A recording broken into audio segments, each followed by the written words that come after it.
所以他就会利用志工，然后就是让他们家属之间大家有交流，可以讲出一些照顾当中遇到的各种那个心里面的苦，因为大家都是同样在照顾者，有一种同病相怜，然后每个人的经验就互相交流，然后也可以让他们诉苦，然后产生那一种回响，然后就那一种大家那一种家属的那一种心态，接受的心态，所以我就在想着说，其实我们修行也是一样啊。当我们面对问题的时候，那如何去解决它？其中有一个患者，他昨天就是他请他上去分享，结果他妈妈都已经4个失智的嘛，然后都已经安排好了，他就说瓦斯没关啦，什么窗户没关，门没关，他都好了，都已经脚踏出门口了，他又说他很累不想去，又去躺在床上不出门了。结果他就想到说他妈妈很爱他赚钱，希望他有钱，所以他就自己先包了红包，然后就带在身上，然后就跟他妈妈讲，你要跟我去哦，然后你去了的话我有红包可以拿哦。他妈妈听到说有红包可以赚，然后就起来了，就跟他一起去医院这样子。然后要出来的时候，那一个家属就跟那个医护人员讲，我红包给你，等一下我妈妈到的时候，你赶快拿红包给我，然后这样子他妈妈就好高兴这样子。总之就是因为失智者，然后就刚开头他照顾得很辛苦啊，因为那个问题点他没有找到那个该如何去处理，所以呢他就到最后的时候，医师跟他讲，有时候你认为说你一直跟他唱反调，因为你觉得说他讲的是无理取闹，但是这样子的话一直是跟那个失智者是一种对碰啊。我就在想着说，我们修行，我们日常生活当中也是一样，我们也常常会面对各种不同的问题，然后要如何去面对它、解决它，才有办法创造出是一个良性的循环。我们修行也是一样，因为每个人的环境修行的那一种环境就也是有所不同，但是你要如何去利用，然后你这一个心态，然后能够说那一种至诚的那一股心，所以我们白羊起当中，老师就叫我们不要忘了，我们一定要立愿了愿，我们一定这个10条大愿，还有那道之宗旨、佛归礼节，其实我们在这里面去跟他细细折磨，其实这里面就教导的我们每个人的这个人生里头的林林总总。所以就是说，不管你遇到任何的事情，所有的问题其实不经一事是不长一智，都是上天的恩赐，让我们增长智慧。所以我们凡事不管任何在什么样的环境里头，就是时时刻刻就活在当下，我们这一颗心能够说不被境转，能够自己那个境随心转，不是说心随境转，能够活在当下的这一颗心，能够快乐，能够说如这样子的话，我觉得说这才是一个重点，所以也不用去执着太多，因为你这一些你就是执着太多，你这些无明，反而都是自己的障碍。这是后学看完的心得，谢谢大家。谢谢丽敏组长的分享他家也有一位老菩萨，我家也有一位老菩萨呢，都是将近失智的事实上呢，在照顾失智老人呢，真的很辛苦。时常呢那个无名呢，都会亮起来了。照顾的没办法，自己真的想要平心静气呢，有时候真的好像很困难。又想到我们在修行的过程当中呢，一定要把那个无明呢，把它压制下来，不然呢，真的没有办法照顾失智老人。还有哪一位浅显要分享一下吗？可以请雅芳浅显分享一下吗？雅芳浅显可以分享一下吗？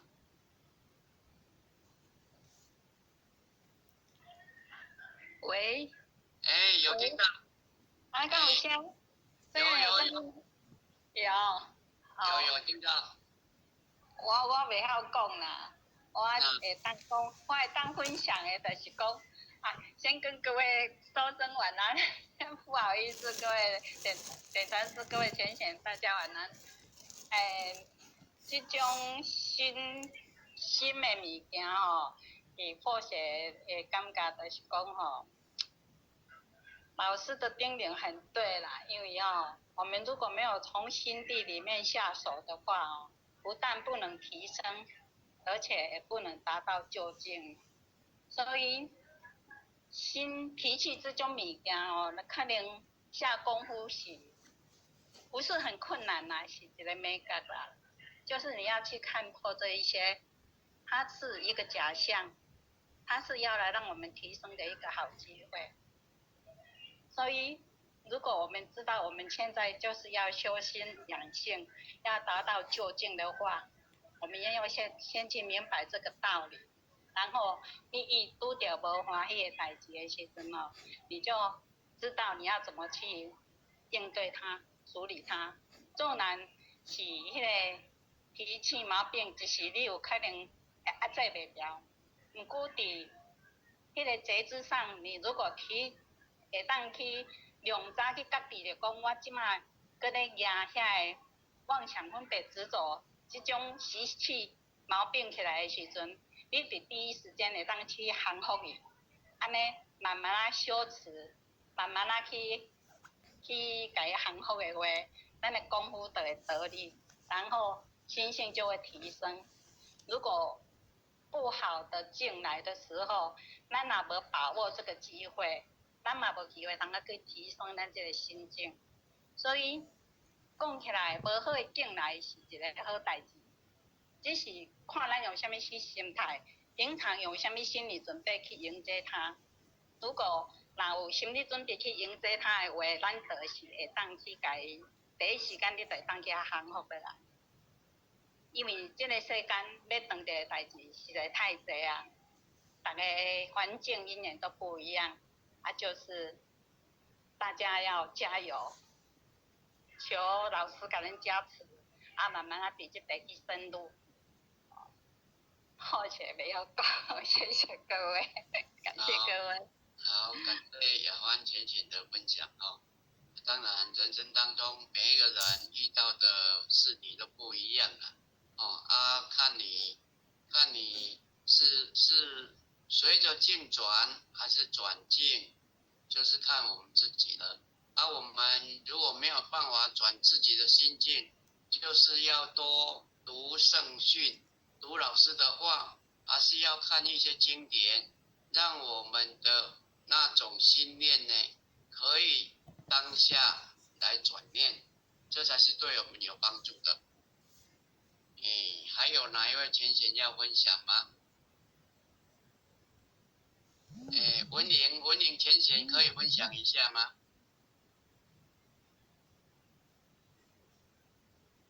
文玲有。有听到。点安师领任各位浅显大家晚安。好，晚安。不是这样讲啦。OK。因为有当时就是咱就日常生活当中的一些心得也可以嘛是咱修办到的一些心得也可以分享。因为刚才很多浅显伊拢有讲过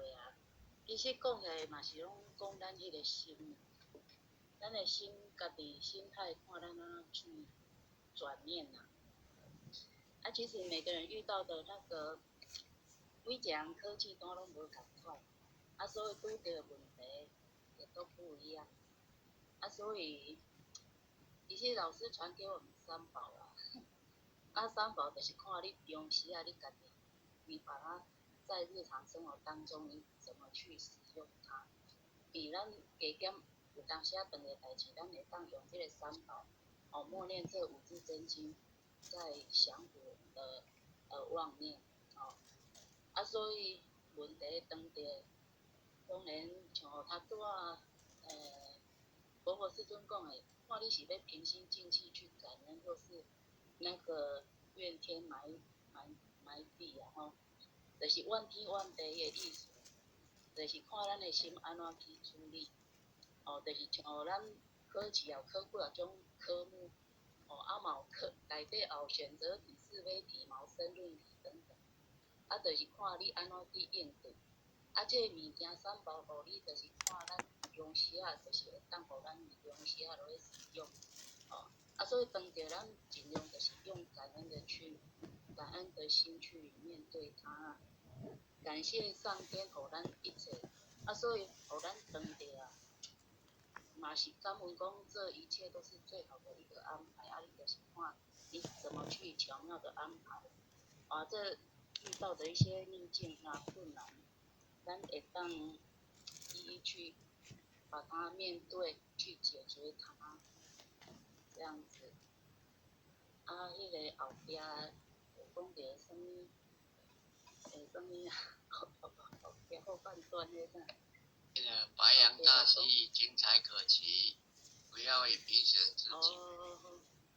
搁佛归礼节，立愿了愿嘛。因为咱嘛拢有立10条大愿嘛。其实这愿力，咱嘛是，其实咱有立愿咱嘛是爱了愿嘛。大家会当做加减做。就是讲咱三思并行，就是讲。有事嘛有事见公义，无事见公难。道德宗旨还有佛归礼节，就是咱嘛爱谨记在心像这礼节方面，佛规咱嘛是拢爱去遵守，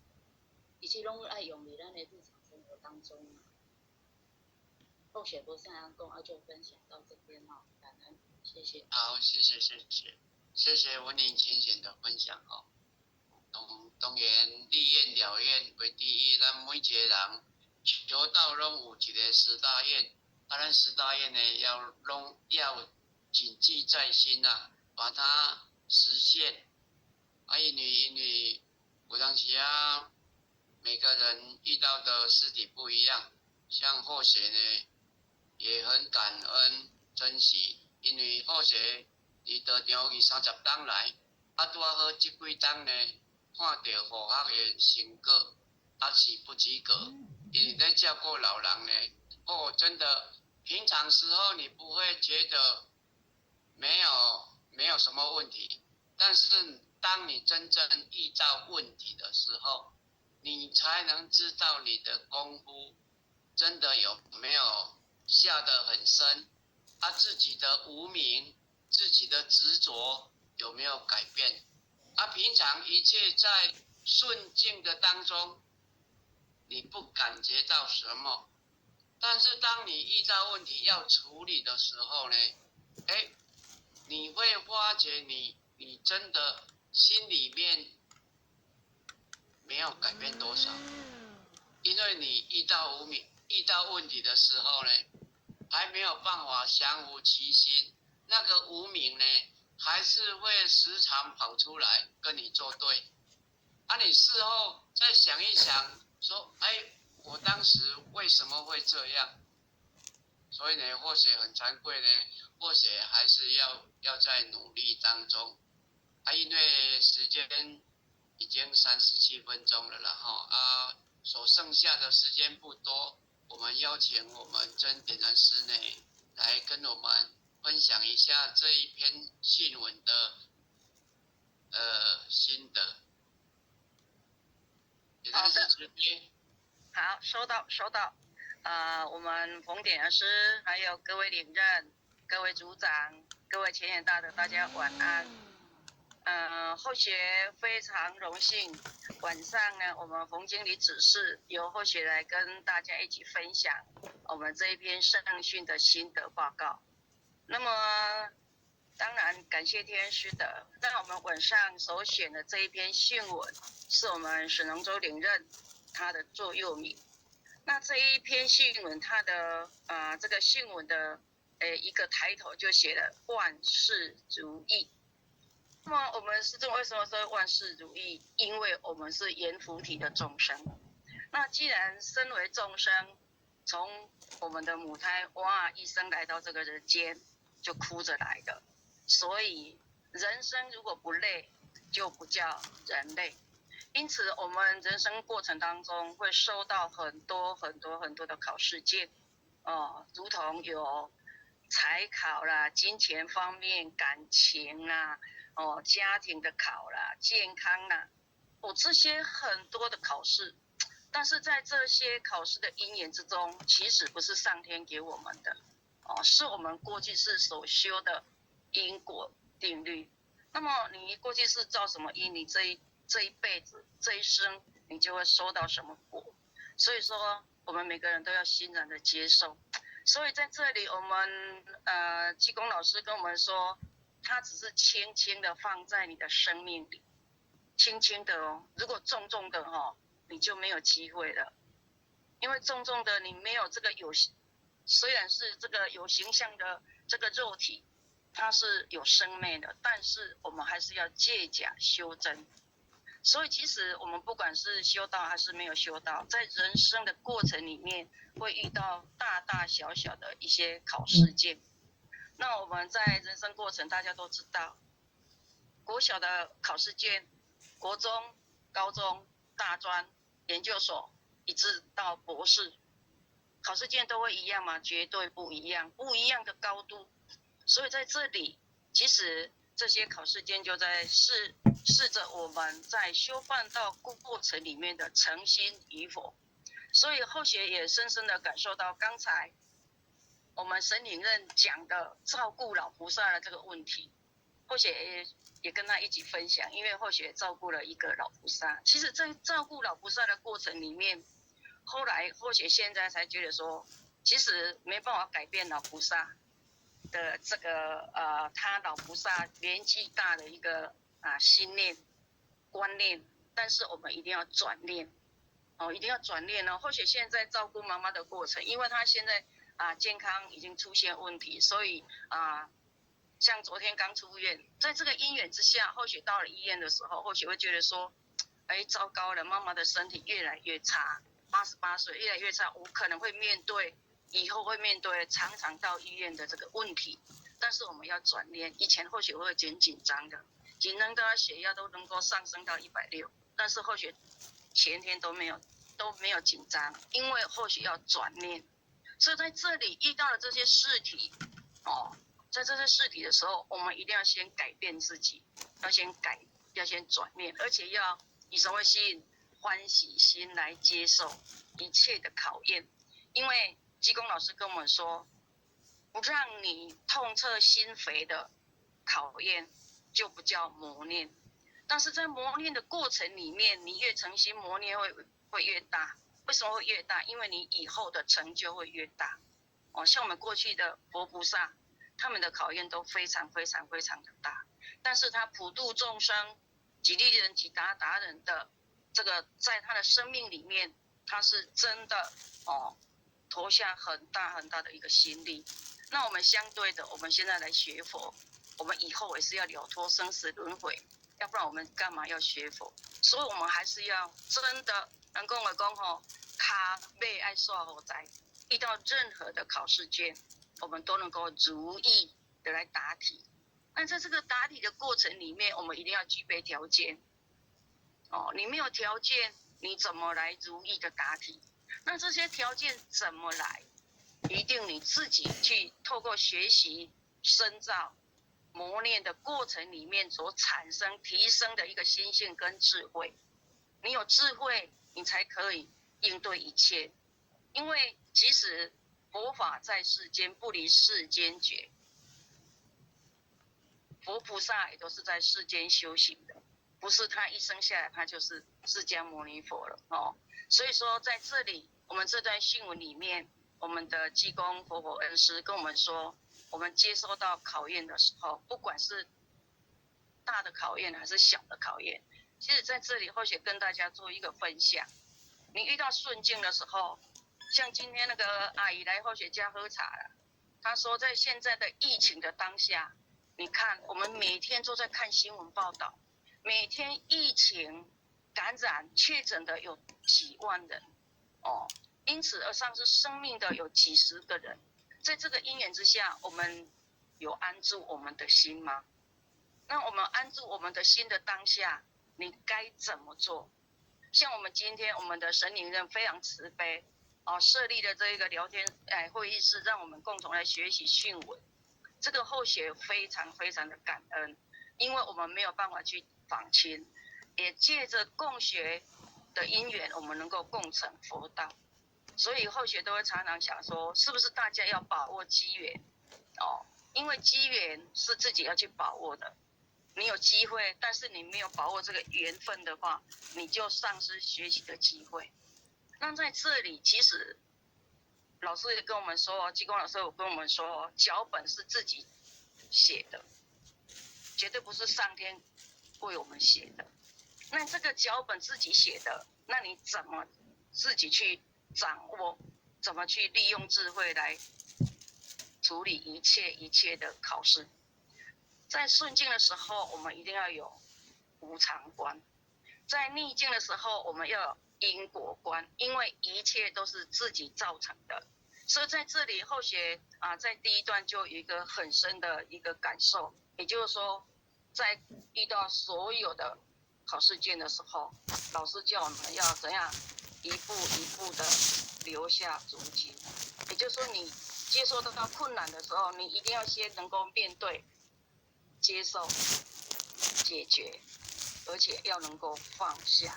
所以一步一步、一步一脚印的留下足迹，因为凡走过必留下痕迹。那你重点怎样才能够创造成绩？刚才我们的前贤，我们的吴处长也分享得非常的好。你一言一行会留下你的成绩。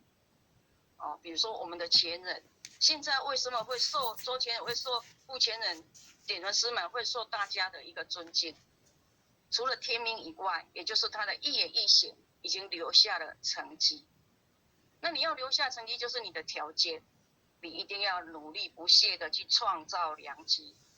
重点在后面，要阻境存诚，创造奇迹。那在这里，阻境存诚是我们每一个修道人一个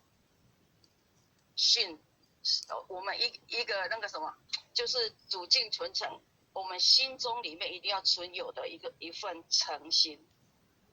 只要你存了这些阻境存诚的一个诚心，或许一个感受就是说，我们一定能够提升我们的条件。那在这里，或许跟大家分享我们济公老师给我们的九转金丹。九转金丹，我们上个礼拜所学习的三不离哦，不离佛堂，因为佛堂给我们生机；不离经典，因为经典可以增长我们的根气；不离善知识，因为善知识可以我们互相鼓励，可以增长我们的愿力。那重点后面三不倒，我们会被什么考倒？贫病。像刚才我们雅芳前贤在分享，或许都快要掉眼泪了。为什么？每次或许看到他，因为他受到这个健康的问题的一个考验，那他每次像我们上次上课还看到他来做便当，或许都抱住他。你看他那种阻境存诚的心是非常非常殊胜的哦。他身体虽然健康，不是像或许都这么健康的，还会懒惰哦，他还是不忘的来服务众生。因为我们很容易被贫病考倒，尤其病考是最辛苦的。英雄什么最怕病来磨哦，名利是非这些我们可能还比较不容易被考倒，因为我们已经了解，已经理解哦。那三不忘，不忘今先哦，像我们现在泉州的前线哦，我们那边的人才，因为我们没办法去，也没办法透过我们的软体来跟他们做一个上课，所以有些比较诚心的前提就会说江妈妈，我们怎么办？我们没办法去学习，是不是这边有佛教的平台，在有一些佛学的教学，我们可以去学习吗？或许跟他说，你做一个慎重的选择，只要是正信的宗教，讲佛学的，我们都可以去学习共学可以，但是你一定不忘经线，不可以忘了我们的根本那还有不忘出发心，重点一定要不忘愿力，因为你有立愿有了愿，你才有办法了愿。这个就是我们济公老师给我们的9转经单，或许今天晚上拿出来跟大家共同学习。只要你具备了这些9转经单，或许觉得说我们应该都拥有我们的正能量那我们的正能量就是我们的态度。不管你是不是修道人，其实在人生过程里面，我们的态度非常的重要所以态度你看就上面有一个能量，心的上面有一个能量，所以我们的态度是非常重要的。不管你道理讲得多妙，你的修办道的态度如果不是一个正确的理念的话，应该都会被拷打所以说其实在修办道就是真的理念一定要正确。所以在后面或许觉得说到一个结论，我们济公活佛在这一篇的圣训里面，万事如意的圣训里面，他也跟我们做一个期许跟保证。他说白羊大戏精彩可期不要以评审自居。我们很容易以评审谁道理讲的比较好那一个人怎样怎样，都说别人的不好，很少反省自己的是与非。所以说不要以评审自居，只要小心谨慎的答题像或许今年2个孙女会考，高中的会考，或许前一天他们要考试之前，或许都跟他说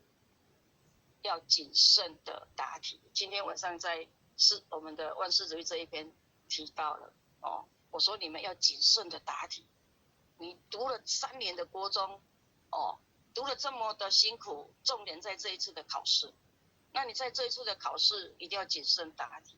所以我们累世修来的根基，主得佛缘，这一世可以求道修道办道，以至于要今世修今世成。各位浅显，我们一定要谨慎答题。那你在谨慎答题的过程里面，只有内修而已。你要能够真的内圣外王，能够不会双修，一定要立愿了愿你才能够消业力。那么当然，其实立愿了愿怎么去立愿了愿，我们济公老师跟我们说，道之宗旨不离。所以我们道之宗旨一定要背起来，阐发五教圣人之奥旨这些都是我们要去学习的。那当然活归礼节很重要，所以我们的礼节班真的活归礼节还不是很透彻的人，请大家一定要去学习那其实这些后面这些他给我们的一个保证，因为没有无明，所以无忧无惧。在我们其实人生的过程里面，修行的过程里面，老菩萨修了60年，或许常常这样想，有的已经吃素60几年了，那他最后的念头，因为他们年纪大，一定离开我们的几率会比较高。那在这里，他在离开的这个当下，或许常常跟妈妈鼓励，妈妈他都会跟我说他的体力越来越差。我说没有错，因为机器用了88年了，一定会越来越不是那么的有力。所以在这个过程里面，你的心念要非常的清净。其实我们在最后一口气的时候，能不能够得到一个清净的念头，回乡面母，这是很重要的很重要的了无牵挂。因为没有无明，所以无忧无惧，在仙乐飘飘中受诸佛迎养，这是我们的一个究竟我们济公老师已经跟我们说到那一个究竟，那一个果位了。那我们是不是要真的奋发有为的，你在龙华会上令老母安慰的，就是光明清净的本体所以在这一篇圣训里面，后学跟大家分享的心得就到此。如果有不足，还是